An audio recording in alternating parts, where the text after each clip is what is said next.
আসসালামু আলাইকুম সবাইকে। এসএসসি 2026 কেমন আছো তোমরা সবাই? আশা করি সবাই ভালো আছো।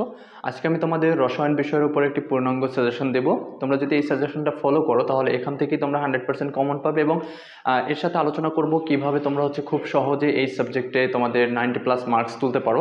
দেখো, তোমরা যারা 2026 সালে পরীক্ষা দিচ্ছ তোমাদের কিন্তু একটা সুবর্ণ সুযোগ তোমাদের সায়েন্সের সাবজেক্টগুলোয় A+টা ধরে রাখা। কারণ তোমাদের যেহেতু শর্ট সিলেবাস দিছে এবং সেখান থেকে তোমাদের যদি প্রশ্নের প্যাটার্ন অথবা প্রশ্নের যে মান বন্টন আমি তোমাদের যদি একটু বুঝিয়ে দিই তাহলেই তোমরা বুঝতে পারবে কেন তোমাদের এই সাবজেক্টে A+টা ধরে রাখা খুবই সহজ এবং পাশাপাশি তোমরা সাজেশনটাও ক্লিয়ারলি বুঝতে পারবে। তো এই জন্য সবাইকে বলবো পুরো ভিডিওটা একটু মনোযোগ সহকারে দেখার জন্য। দেখো, তোমাদের প্রশ্নের মান বন্টনটা যেরকম তোমাদের সৃজনশীল প্রশ্ন আগে যারা পরীক্ষা দিয়েছে বা আগে সময় তোমার সৃজনশীল তোমার 5টার অ্যান্সার দিতে হতো, কিন্তু এখন তোমাদের 7টা সৃজনশীল আসবে, সেখান থেকে 4টার অ্যান্সার দিতে হবে।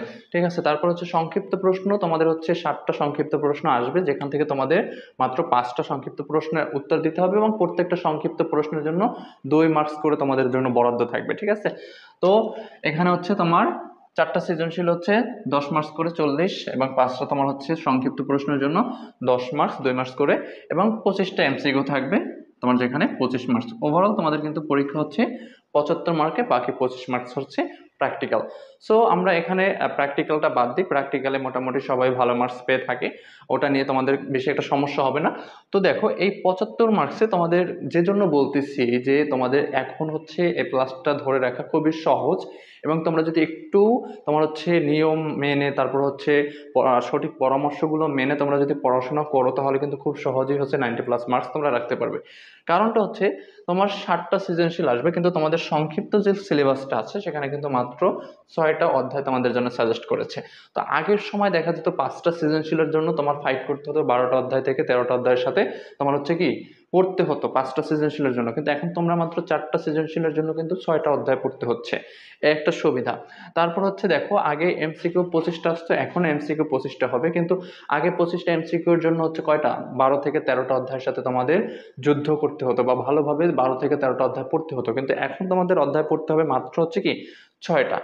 সো একটু নিজেই বোঝার চেষ্টা কর। তারপর সংক্ষিপ্ত প্রশ্ন মোটামুটি এগুলো কিন্তু মুখস্থ তোমরা অনেকেই ভালোই পেরে থাকো। তো এক্ষেত্রে দেখো, ওখানেও কিন্তু 10টা মার্কস তোমরা ইজিলি ক্যারি করতে পারবে। সো এজন্যই বলতেছি তোমাদের আসলে A+ পাওয়ার সুবর্ণ একটা সুযোগ। তো এখন সাজেশনটা আসলে কেমন হবে? সাজেশন মানে তোমরা অনেক সময় বুঝে থাকো যে আমাকে নির্দিষ্ট 2টা অধ্যায় 3টা অধ্যায় বা 5টা অধ্যায় ফিক্সড করে দেওয়া হবে, সেখান থেকে 100% কমন আসবে। আসলে সাজেশন তোমাকে কিছু দিক নির্দেশনা দেওয়া, তোমাকে কিছু পরামর্শ দেওয়া, তোমার জন্য কিছু অধ্যায় সাজেস্ট করে দেওয়া, সবকিছু মিলিয়ে কিন্তু সাজেশন। সাজেশন মানে ওটা না যে কিছু অধ্যায় দিয়ে দিলাম তুমি পেয়ে গেলো হয়ে গেল সাজেশন, না, তোমার পুরো বিষয়টা মিলিয়ে সাজেশন। তোমাকে কিছু গাইডলাইন দেওয়া, কিছু পরামর্শ দেওয়া, কিভাবে কি পড়তে হবে সেগুলো জানানো, সবকিছু মিলিয়ে কিন্তু সাজেশন। তো তোমাদের এখন আমি বলবো, যেহেতু 6টা অধ্যায় মাত্র তোমাদের দিচ্ছে, সো এক্ষেত্রে তোমরা কিন্তু 4টা অধ্যায় পড়লে তুমি 4টা সৃজনশীল 1000% শিওর থাকো কমন পাবে। কেন? কারণ তোমার 6টা অধ্যায় থেকে 7টা সৃজনশীল আসবে, তার মানে প্রত্যেকটা অধ্যায় থেকে কি তোমার একটা সৃজনশীল থাকবেই, এমনকি একটা অধ্যায় থেকে 2টা সৃজনশীল হবে। এখন সে অধ্যায়টা, যে অধ্যায়টা তোমার তাদের কাছে গুরুত্বপূর্ণ মনে হবে, তবে তোমার 4 থেকে 11 পর্যন্ত এই অধ্যায়গুলো থেকেই 2টা হওয়ার, যে কোনো একটা অধ্যায় থেকে 2টা প্রশ্ন হওয়ার সম্ভাবনা বেশি। আর তোমার তোমাদের ক্ষেত্রে আমি যেটা বলবো, রাসায়নিক বিক্রিয়াটা অনেকের ক্ষেত্রে একটু জটিল মনে হতে পারে, তো তোমরা একটা অধ্যায়কে স্কিপ করতে পারো। তোমার সৃজনশীলের জন্য বাকি 5টা অধ্যায় কিন্তু করলে তুমি সেখান থেকে তো 100% কমন পাবে, সেখানে 0.0%ও তোমার কি তোমার থাকার সম্ভাবনা নেই, কনফিউশন থাকার সম্ভাবনা নেই। কেন? কারণ আমার যেহেতু 7টা সৃজনশীল আসবে, আমার অধ্যায় আছে 6টা সংক্ষিপ্ত সিলেবাসে। সো সেখান থেকে আমি জাস্ট একটা অধ্যায় তোমাকে কমাইয়ে পড়তে বলবে, এই জন্য কারণ এইটা তোমার কাছে কঠিন। এখন এইটা যদি কারো কাছে সহজ মনে হয়, তোমরা অন্য একটা অধ্যায় মানে অধ্যায়কে তোমরা কি নিজের জন্য সাজেস্ট করতে পারো, অথবা কারো কাছে যদি কঠিন মনে হয় তাদেরকে বলবো তোমরা ওভারঅল প্রথম 4টা অধ্যায়কে খুব সুন্দরভাবে কমপ্লিট করো। ঠিক আছে, যাদের কাছে একটু জটিল মনে হচ্ছে যে আমি এতগুলো সব অধ্যায়গুলো সৃজনশীলের জন্য পড়তে চাচ্ছি না, তারা তোমরা শেষের 2টা অধ্যায় যে আছে এই অধ্যায় দুটোকে একটু স্কিপ করতে পারো। এই অধ্যায় দুটো একটু তুলনামূলক কঠিন, কিন্তু প্রথম যে 4টা 3, 4, 5, 6 এই 4টা অধ্যায় তুলনামূলক সহজ আছে, এবং এই 4টা অধ্যায় তোমরা যদি খুব ভালোভাবে পড়ো সেখান থেকেই কিন্তু 4টা সৃজনশীল কমন পাবে, এমনকি 5টাও কমন আসতে পারে। সো তোমাদের সৃজনশীলের জন্য সাজেশন থাকবে এটা। এখন বাকি 2টা যে আছে তোমার সৃজনশীলের জন্য তোমার হচ্ছে গেল। এখন বাকি আছে কি সংক্ষিপ্ত প্রশ্ন, এমসিকিউ। সংক্ষিপ্ত প্রশ্ন এবং এমসিকিউতে যদি ভালো কেউ করতে চাও তাহলে তোমার অবশ্যই বেসিকটাকে খুব ভালোভাবে স্ট্রং করতে হবে। বেসিক বলতে তোমার হচ্ছে একটা অধ্যায়ের ভিতরে কি কি আছে, তোমার হচ্ছে সূত্রগুলো, সংজ্ঞাগুলো বা পুরো অধ্যায়ের বিষয়বস্তুটা, এটা তোমার একটু মাথায় রাখতে হবে। প্রত্যেকটা অধ্যায় তুমি আলাদা জন্য 4টা অধ্যায়কে ফিক্সড করে তুমি সেটা সৃজনশীলের জন্য ফোকাস দিবা। সেখানে তোমার বিগত সালে যত সৃজনশীল প্রশ্ন আসছে, বিগত সালে যত ম্যাথমেটিক্যাল সমস্যাগুলো আসছে সেগুলো করবা। তারপর বোর্ডের ওই অধ্যায়ের রিলেটেড যে বোর্ডের প্রশ্নগুলো আসছে সেগুলো করবা। এটা হচ্ছে শুধুমাত্র সৃজনশীলের জন্য, কিন্তু এমসিকিউ এবং সংক্ষিপ্ত প্রশ্নের জন্য তোমার কিন্তু আলাদাভাবে প্রিপারেশন নিতে হবে। এক্ষেত্রে যেটা বলছি, বেসিকটাকে খুব ভালোভাবে ক্লিয়ার করতে হবে। তো বেসিকে যাদের সমস্যা আছে তারা চাইলে আমার অনলাইন প্রাইভেট ব্যাচে ভর্তি হতে পারো। তোমাদের কিন্তু 3টা গ্রুপ চালু আছে। গ্রুপ এতে হচ্ছে বাংলা প্রথম, গ্রুপ এতে হচ্ছে তোমার ইংরেজি প্রথম, ইংরেজি দ্বিতীয় এবং হচ্ছে গণিত।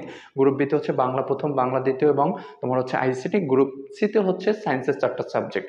তো তোমরা যারা যারা ভর্তি হতে চাচ্ছ তারা আমার এই নাম্বারে হোয়াটসঅ্যাপ খোলা আছে, এই নাম্বারে যোগাযোগ করতে পারো 017099398664। এই নাম্বারে আমার হোয়াটসঅ্যাপ খোলা আছে। তোমরা আমার সাথে হোয়াটসঅ্যাপে যোগাযোগ করে বিস্তারিত সব কিছু জেনে নিতে পারো। তোমার হচ্ছে গ্রুপ এতে 3টা সাবজেক্টের প্রতি মাসে ফি হচ্ছে মাত্র 300 টাকা, গ্রুপ বিতে 3টা সাবজেক্টের ফি প্রতি মাসে মাত্র 300 টাকা এবং গ্রুপ সিতে 4টা সাবজেক্টের ফি প্রতি মাসে মাত্র 400 টাকা।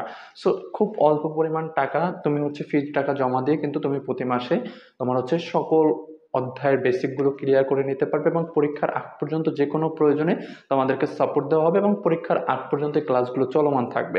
সো যাদের সমস্যা আছে, বিশেষ করে যারা এখনও বেসিক থেকে অ্যাডভান্স লেভেল পর্যন্ত দুর্বল আছো, তো তোমরা যদি ভর্তি হও বেসিক থেকে কিন্তু অ্যাডভান্স লেভেলের ক্লাসগুলো সবগুলোই করতে পারবে।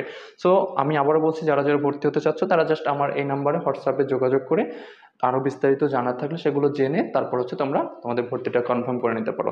তো যেটা বলছিলাম সেটা হলো যে এমসিকিউ প্লাস সংক্ষিপ্ততে ভালো করতে হলে বেসিকে স্ট্রং থাকতে হবে, কারণ এগুলো তোমার হচ্ছে এক কথায় প্রকাশের মতো, অর্থাৎ তোমাকে একটা প্রশ্ন করলো সঠিক অ্যান্সারটা তোমার বলতে হবে।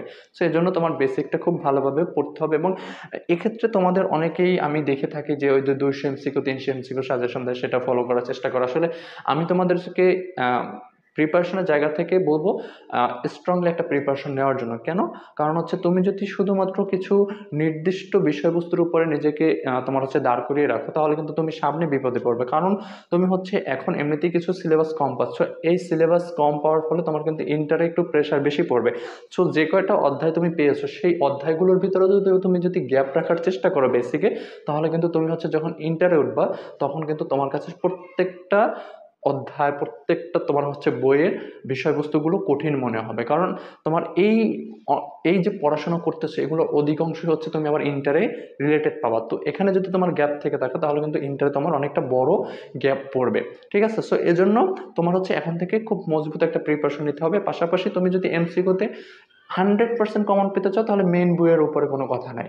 হ্যাঁ, তোমার প্রথমত হচ্ছে মেইন বইটাকে ফোকাস করতেই হবে, তারপর হচ্ছে তুমি সাজেশন ফলো করো বা অন্য কিছু ফলো করো, ডাজেন্ট ম্যাটার। কিন্তু তোমাকে আগে হচ্ছে মেইন বইটাকে পুরোপুরি কমপ্লিট করতে হবে, তারপরে হচ্ছে তুমি অন্য অন্য সাজেশন ফলো করো। কিন্তু এমসিকিউর বেলায় আসলে আমি কোনো সাজেশন ফলো করার ক্ষেত্রে আমি তোমাদের এগ্রি করতে চাই না। কারণ হচ্ছে এমসিকিউ যে কোনো জায়গা থেকে হতে পারে, এমসিকিউ কোন জায়গা থেকে হবে কেউ শিওর জানে না। ঠিক আছে? সো এমসিকিউর ক্ষেত্রে কোনো সাজেশন ফলো করার দরকার নেই। এমসিকিউতে ভালো করতে হলে প্রথমে তোমার হচ্ছে বেসিকটা ক্লিয়ার করতে হবে প্রত্যেকটা অধ্যায়। তারপর হচ্ছে তোমার তুমি গাইড বইয়ের যে এমসিকিউগুলো আছে সেগুলো একটু সমাধান করবা। তারপর হচ্ছে টেস্ট পেপারে যে এমসিকিউগুলো আছে সেগুলো সমাধান করো, বিগত সালে যে প্রশ্নগুলো আছে সেগুলো বেশি বেশি সলভ করো। তো তখন দেখবে তোমার এমনিতেই এমসিকিউর যে দুর্বলতা থাকে বা এমসিকিউতে তোমার 100% কমন পাওয়ার যে বিষয়টা আছে সেটা কিন্তু তোমার এমনিতেই চলে আসবে। ঠিক আছে? আর পড়াশোনা করার সময় একটু অবশ্যই ফোকাস দিয়ে তোমার হচ্ছে পড়ার চেষ্টা করবা। প্রত্যেকটা বিষয়বস্তুর ভিতরে ঢুকে বিষয়বস্তুটা বুঝে পড়ার চেষ্টা করবে, তাহলে দেখবে দীর্ঘদিন তোমার হচ্ছে মনে থাকবে। ঠিক আছে? সো এখন থেকে যদি তোমরা হচ্ছে এই অনুযায়ী পড়াশোনাটা শুরু করো তাহলে কিন্তু তোমার হচ্ছে নির্দিষ্ট সময়ের আগেই তোমার হচ্ছে সিলেবাসটা কমপ্লিট হবে। আর যখন সিলেবাসটা কমপ্লিট হয়ে যাবে তখন তুমি বারবার রিভিশন দিলেই কিন্তু তোমার হচ্ছে প্রিপারেশনটা খুব স্ট্রং এবং জোরালো একটা প্রিপারেশন হবে। সো যারা পুরো ভিডিওটা মনোযোগ সহকারে দেখেছো তাদেরকে অসংখ্য ধন্যবাদ। আজকে পর্যন্তই। আল্লাহ হাফেজ।